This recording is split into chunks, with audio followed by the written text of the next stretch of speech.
Assalamualaikum warahmatullahi wabarakatuh. Saya Ruth Devna Putri. Di sini saya akan menjelaskan tentang anatomi fisiologi sistem peredaran darah manusia. Yang pertama adalah jantung. Jantung merupakan salah satu organ penting dalam kelangsungan kehidupan kita.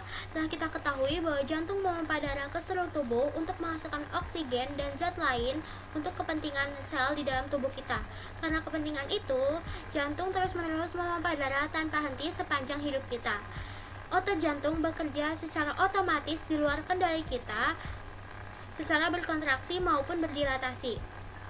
Jantung terdiri dari dua bagian kanan dan bagian kiri yang masing-masing terdiri dari atrium dan ventricle. Jantung bagian kanan berhubungan langsung dengan sistem pertukaran gas oksigen dan karbon dioksida ke paru-paru, di mana jantung bagian kananlah yang memompa darah ke paru-paru. Sedangkan jantung bagian kiri berhubungan dengan sistem peredaran darah di seluruh tubuh, di mana jantung bagian kananlah yang memompa darah ke seluruh tubuh.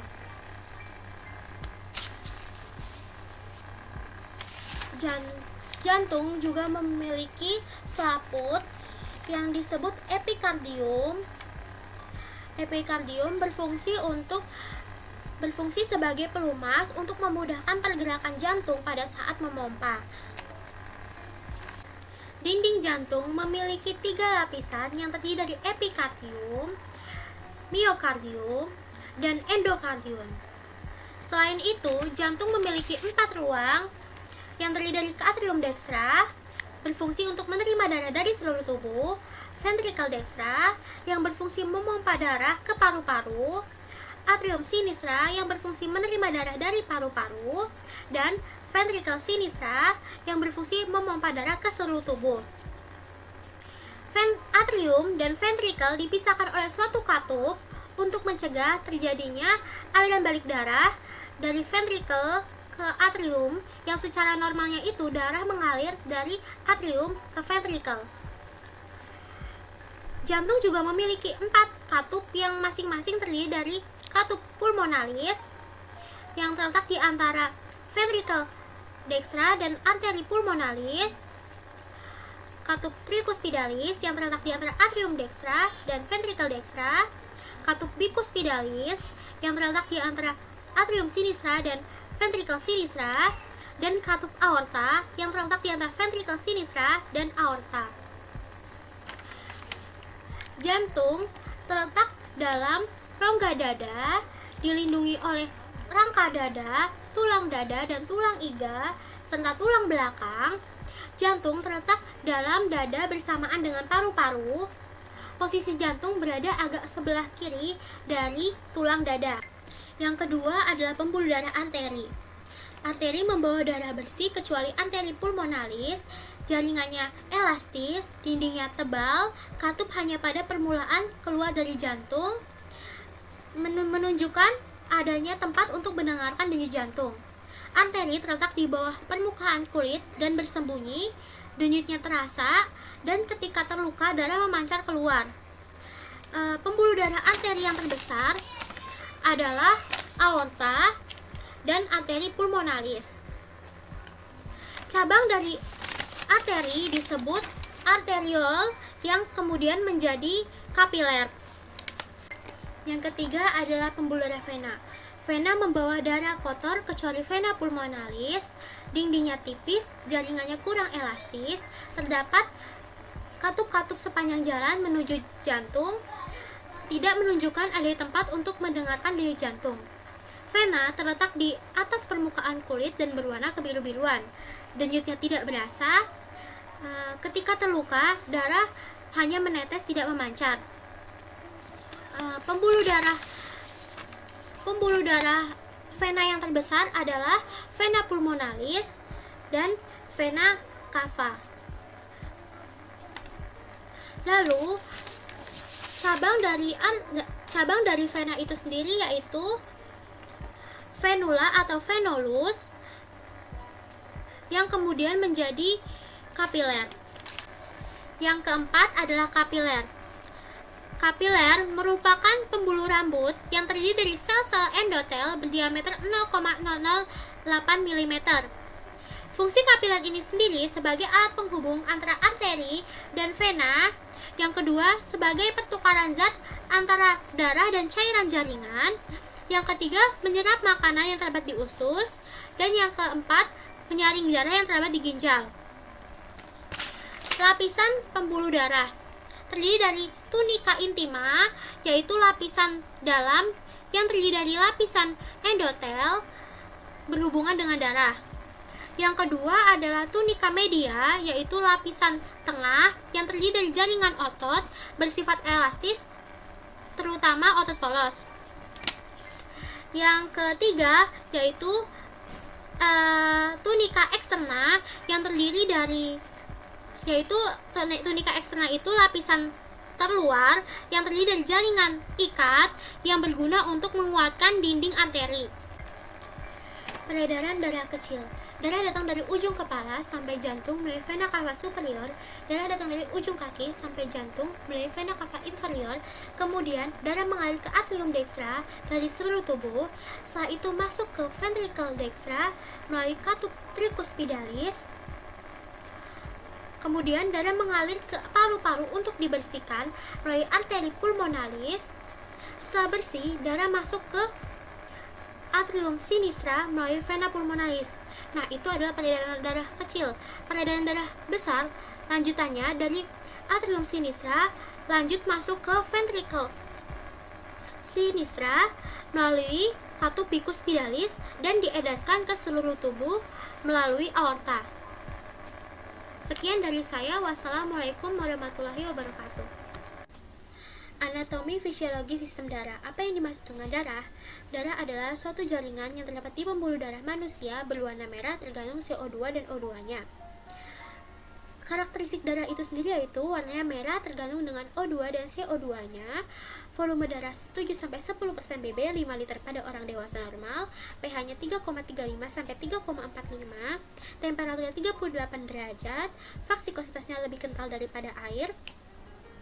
Berat jenisnya 1054 sampai 1060 dan berat jenis plasmanya 1024 sampai 1028. Fungsi darah itu sendiri yaitu mengangkut zat makanan, hormon, oksigen, dan sisa metabolisme yang terdapat di dalam tubuh manusia untuk mempertahankan tubuh dari penyakit atau racun yang diperantarai oleh leukosit dan antibodi untuk penyebaran panas ke seluruh tubuh.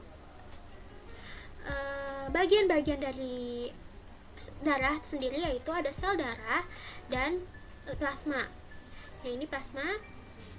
Nah, yang dimaksud dengan sel darah yaitu ada 3. Yang pertama, eritrosit atau sel darah merah, trombosit, sel darah beku, dan leukosit, sel darah putih. Yang dimaksud dengan eritrosit berbentuk cakram bikonkav, tidak berinti, dalam 1 mm persegi terdapat 5 juta buah sel darah merah. Membrannya sangat tipis sehingga sangat mudah dilewati oleh gas seperti CO2 dan O2. Tersusun terutama oleh 95% hemoglobin. Fungsi eritrosit itu sendiri yaitu sebagai transport O2 dan sistem buffer, yaitu berikatan dengan ion H. Produksi eritrosit itu terjadi di sumsum tulang dan memerlukan vitamin B12, B6, asam folat. Nah, dipengaruhi oleh O2 dalam jaringan. Masa hidupnya sekitar 120 hari. Eritrosit tua dihancurkan oleh sistem retikuloendotelial oleh hati dan limpa. Pemecah Hb menghasilkan bilirubin dan besi. Yang kedua adalah leukosit. Leukosit itu berfungsi melindungi tubuh dari infeksi bakteri atau benda asing. Nah, mempunyai inti, ukurannya besar dan kemampuannya mengikat warna. Dalam 1 mm persegi terdapat 6.000 sampai 9.000 sel leukosit. Nah, jenis-jenis leukosit di sini ada 5. Yang pertama adalah neutrofil. Neutrofil mempunyai banyak lobus dihubungkan dengan filamen tipis material inti, dinamakan leukosit polimorfonukleor atau PMN. Granulnya berwarna ungu pucat. dalam 1 jam pertama reaksi peradangan dan yang berumur pendek atau infeksi akut. Yang kedua adalah eosinofil. Nah, ini eosinofil adalah leukosit granula berwarna merah terang menyerap pewarna yang bersifat asam atau eosin.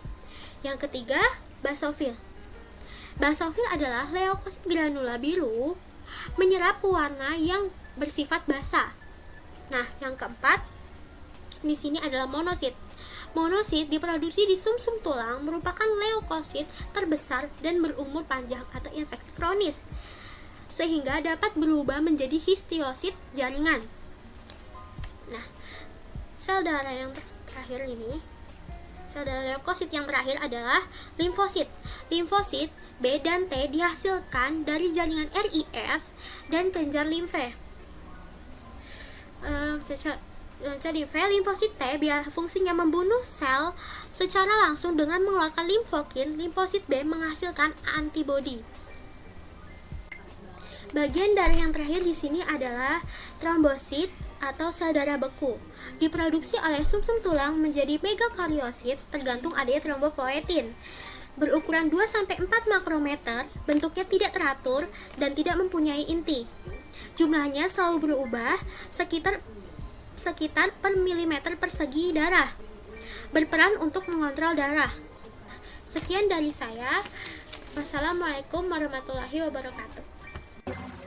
Assalamualaikum warahmatullahi wabarakatuh. Perkenalkan, nama saya Nanda Julani dari kelompok 5. Saya akan menjelaskan sedikit tentang sistem saraf. Sistem saraf merupakan sistem yang kompleks dan kontinu yang terdiri dari jaringan saraf. Sistem saraf sendiri berfungsi sebagai pengatur utama sistem-sistem yang ada di dalam tubuh. Semua aktivitas sistem yang ada di dalam tubuh dikendalikan dan melibatkan sistem saraf.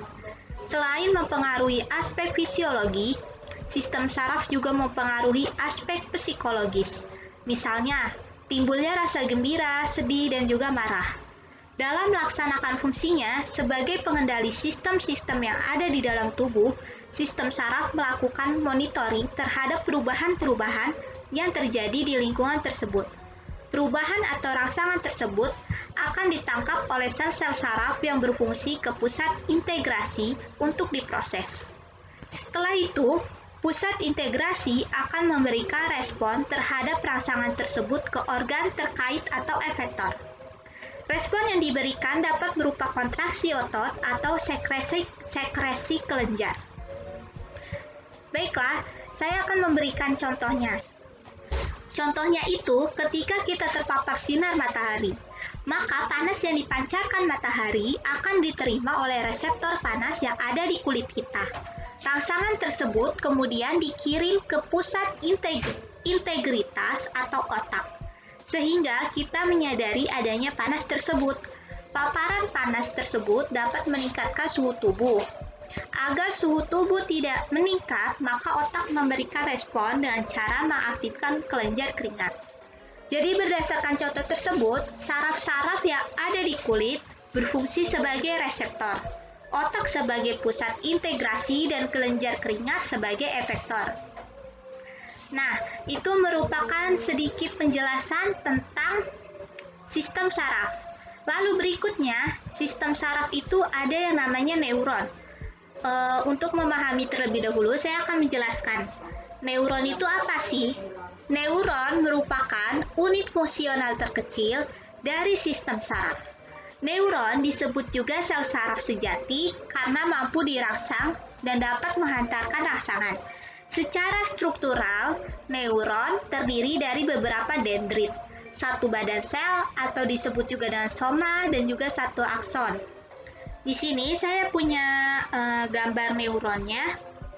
Teman-teman bisa lihat gambarnya itu seperti ini.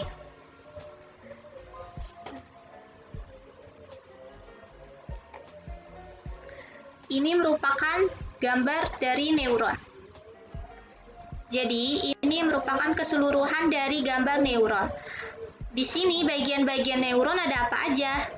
Nih, bagian neuron yang keriting-keriting seperti ini, yang keriting dan bercabang seperti ini namanya dendrit. Dendrit ini berfungsi mengirimkan rangsangan ke soma. Soma itu apa? Soma itu badan sel.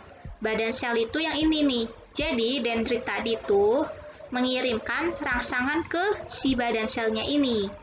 Lalu yang panjang dan sedikit melengkung ini tuh namanya akson.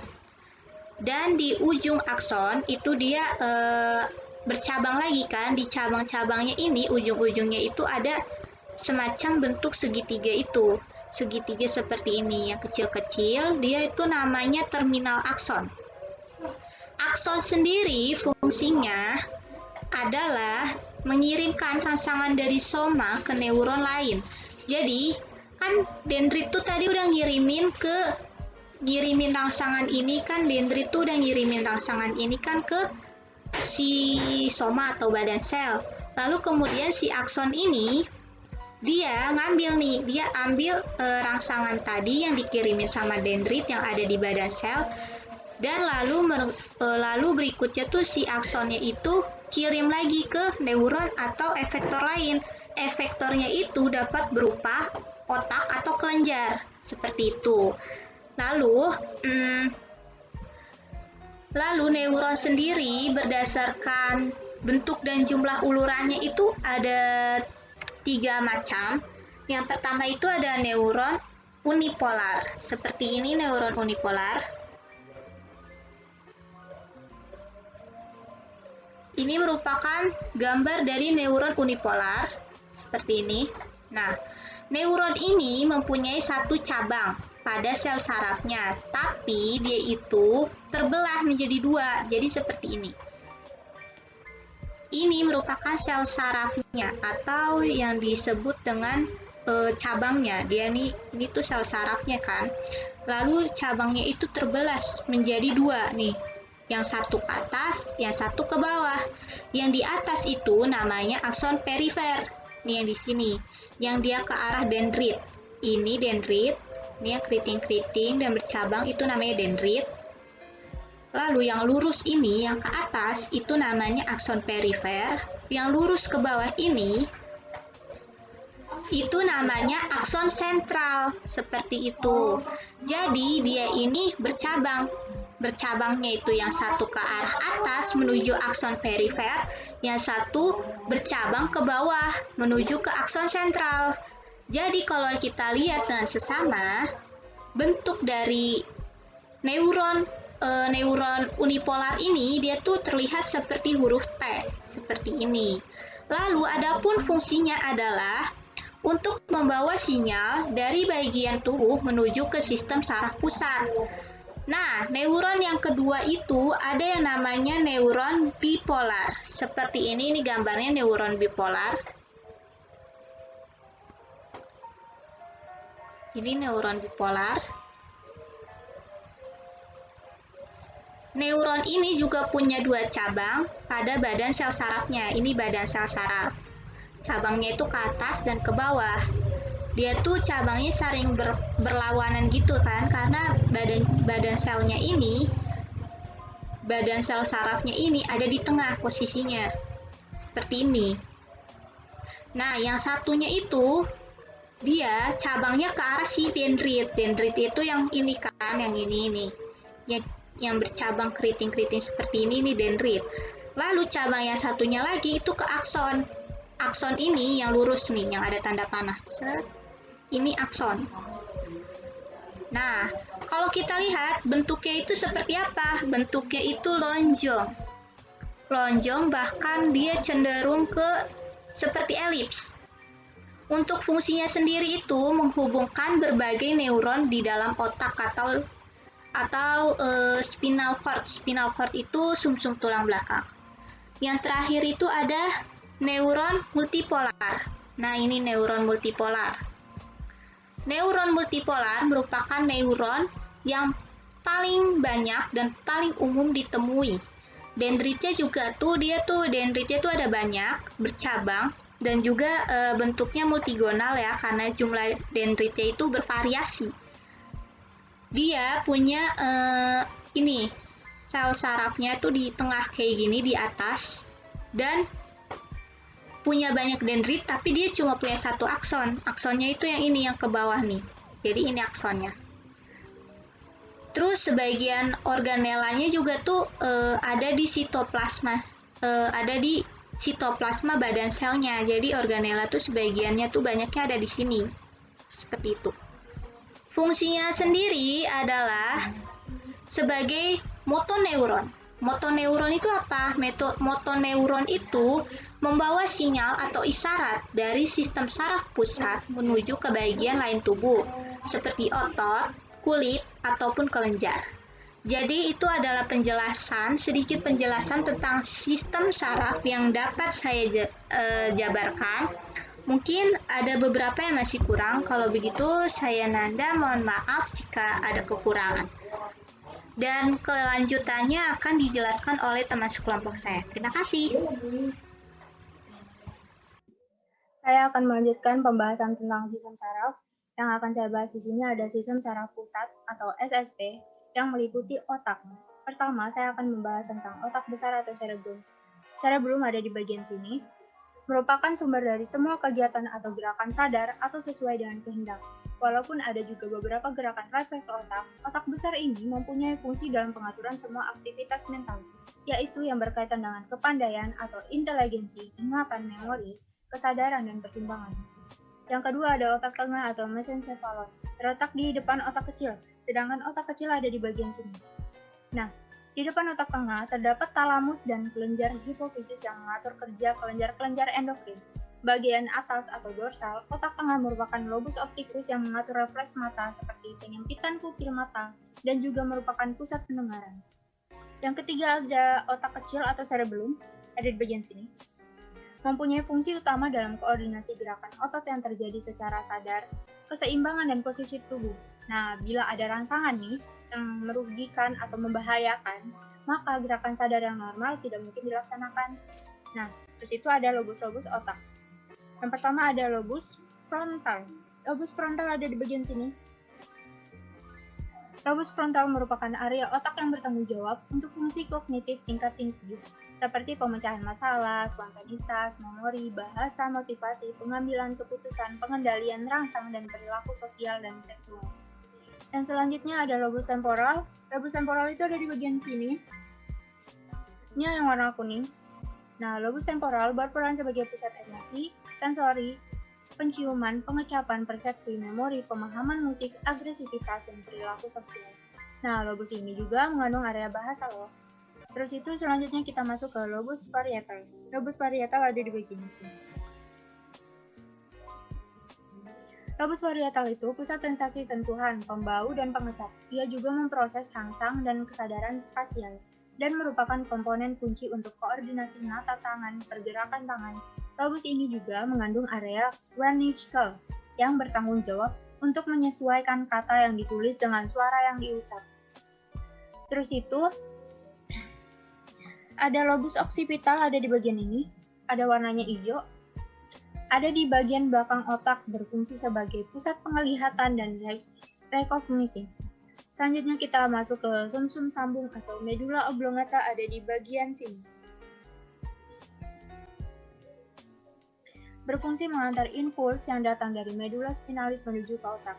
Sumsum sambung juga mempengaruhi jembatan refleks fisiologi seperti detak jantung, tekanan darah, volume, dan kecepatan respirasi, gerak alat pencernaan, dan sekresi kelenjar pencernaan. Selain itu, sumsum sambung juga mengatur gerak refleks lain, seperti bersin, batuk, dan berkedip. Terus itu ada jembatan Faro atau pons Faroli. Ini pons nih.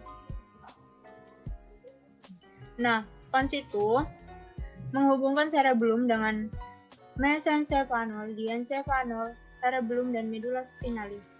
Nah, terdapat pusat respirasinya juga, mengatur kecepatan, dan dalamnya pernapasan berisi serabut saraf yang menghubungkan otak kecil bagian kiri dan kanan, juga menghubungkan otak besar dan sumsum tulang belakang. Selanjutnya ke sumsum tulang belakang atau medula spinalis. Kalau kita lihat nih, sumsum tulang belakang itu di bagian luarnya itu berwarna putih. Nah, sedangkan bagian dalam berbentuk kupu-kupu dan berwarna kelabu. Ada juga bagian seperti sayap dan sayap atas disebut tanduk dorsal dan sayap bawah disebut tanduk ventral.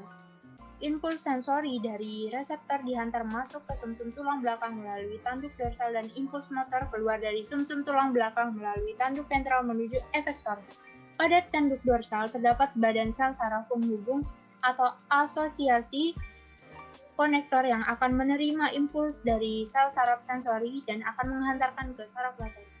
Sistem saraf tepi adalah sistem saraf di luar sistem saraf pusat untuk menjalankan otot dan organ tubuh, tidak seperti sistem saraf pusat nih. Sistem saraf tepi tidak dilindungi tulang, tetapi membiarkannya rentan terhadap racun dan luka mekanis. Sistem saraf tepi terdiri dari sistem saraf sadar dan sistem saraf tak sadar atau yang dinamakan sistem saraf otonom. Nah, sistem saraf sadar mengontrol aktivitas yang kerjanya diatur oleh otak. Sedangkan saraf otonom mengatur aktivitas yang tidak dapat diatur oleh otak, antara lain denyut jantung, gerak, saluran pencernaan, dan sekresi keringat. Sistem saraf sadar disusun oleh saraf kranial, yaitu saraf-saraf yang keluar dari otak, dan saraf sumsum tulang belakang, yaitu saraf-saraf yang keluar dari sumsum tulang belakang. Saraf otak dikhususkan hanya untuk daerah kepala dan leher, kecuali bagian nervus vagus yang melewati leher ke bawah sampai daerah toraks dan rongga perut. Nah, oleh karena daerah jangkauannya sangat luas dan merupakan saraf otak yang paling penting. Nah, yang kedua ada saraf otonom, disusun oleh rabus saraf yang berasal dari otak maupun dari sumsum tulang belakang menuju organ yang bersangkutan. Sistem saraf otonom dapat dibagi atas sistem saraf simpatik dan sistem saraf parasimpatik. Perbedaan struktur antara saraf simpatik dan parasimpatik terletak pada posisi ganglion. Nah, saraf simpatik mempunyai ganglion yang terletak di sepanjang tulang belakang, menempel pada sumsum tulang belakang sehingga mempunyai urat praganglion pendek. Sedangkan saraf parasimpatik mempunyai praganglion yang panjang karena ganglion menempel pada organ yang dibantu. Nah, fungsi parasimpatik yaitu mengecilkan pupil, mensimulasi aliran ludah, memperlambat denyut jantung, membesarkan bronkus, mensimulasi sekresi kelenjar pencernaan, mengerutkan kantung kemih. Sedangkan fungsi simpatik itu kebalikan dari parasimpatik, yaitu memperbesar pupil, mengantarkan aliran ludah, mempercepat denyut jantung, mengecilkan bronkus, menghambat sekresi kelenjar pencernaan, menghambat kontraksi kandung kemih. Selanjutnya, sistem saraf terdiri dari atas sel-sel saraf atau neuron dan sel-sel penyokong yaitu neuralgia dan sel sawan yang sudah dibahas di awal-awal tadi. Nah, kedua sel ini berikatan satu sama lain sehingga sama-sama berfungsi sebagai satu unit. Sistem saraf dibagi menjadi sistem saraf pusat dan sistem saraf tepi. Sistem saraf pusat terdiri dari otak dan medula spinalis. Sistem saraf terdiri dari neuron afferent dan efferent. Sistem saraf somatik dan neuron sistem saraf autonom atau visceral. Otak dibagi menjadi telensephalon, diencephalon, mesencephalon, metencephalon, dan mielencephalon. Medula spinalis merupakan suatu struktur lanjutan tunggal yang memanjang dari medula oblongata melalui foramen magnum dan terus ke bawah melalui columna vertebralis sampai setinggi vertebra. Terima kasih.